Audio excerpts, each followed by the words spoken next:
हरियाणा के नूह में ब्रजमंडल यात्रा पर हुए हमले पर कांग्रेस सियासत खूब कर रही है।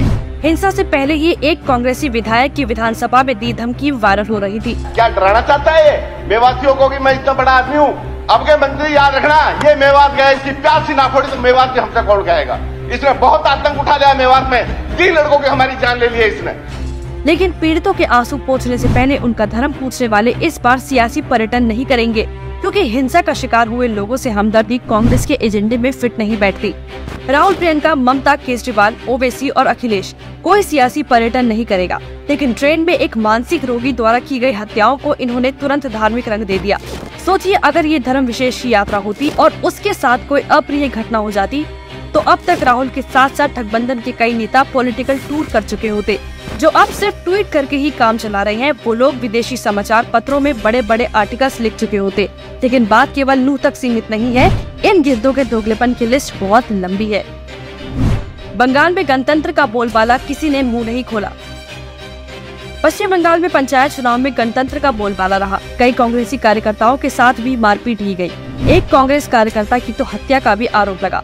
राज्य में पंचायत चुनाव के दौरान 40 से ज्यादा लोगों की मौत हुई, महिलाओं की आबरू लूटी गई, लेकिन किसी भी ठगबंदी ने एक शब्द नहीं बोला। बोलते भी तो कैसे? दीदी के साथ 24 को लेकर सौदेबाजी भी तो करनी है, इसलिए किसी ने बंगाल का दौरा नहीं किया।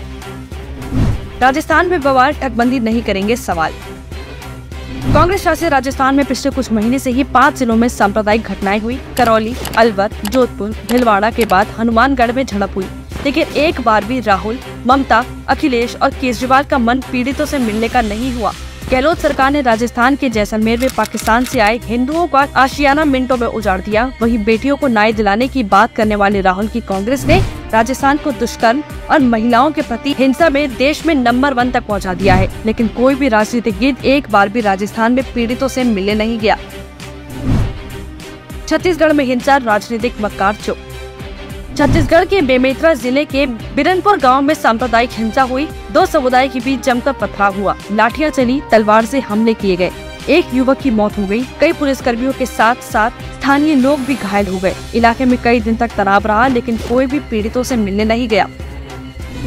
हिमाचल में हिंदू युवक की हत्या, चारों ओर सन्नाटा। हिमाचल प्रदेश के चंबा जिले में 21 वर्षीय एक चरवाहे की हत्या से तनाव फैल गया। हत्या का आरोप समुदाय विशेष के युवक पर लगा। भीड़ ने हत्या के आरोपियों के 2 घरों में आग लगा दी। मामला मीडिया में खूब उठा, लेकिन किसी भी ठगबंदी ने यहाँ भी पीड़ित परिवार से मिलने की कोशिश नहीं की।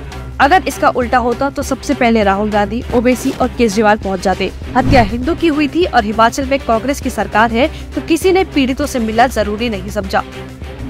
रामनवमी पर हिंसा हुई, ठगबंदी पार्टी सोई। रामनवमी के मौके पर बिहार, पश्चिम बंगाल, झारखंड और दिल्ली में हिंसा हुई, लेकिन एक बार भी किसी ठगबंदी का दिल नहीं पसीजा और न ही पीड़ितों से मिलने की कोशिश की। लेकिन यूपी, उत्तराखंड और मणिपुर जैसे गैर कांग्रेस शासित राज्यों में छोटी सी भी घटना हो जाए तो सभी तुरंत सियासी पर्यटन करने पहुंच जाते हैं। मक्कारों का दोगलापन। दिल्ली के नांगलोई में धर्म विशेष के जुलूस के दौरान पुलिस पर हमला होता है तो चुप रहती है, लेकिन यूपी के बरेली में कांवड़ियों पर लाठीचार्ज करवाने वाले एसएसपी प्रभाकर चौधरी के तबादले पर छाती पीटने लगते हैं। इतना दोहरा चरित्र, इतनी बेशर्मी से दोगुनी राजनीति, आखिर ये मक्कार कैसे कर लेते हैं?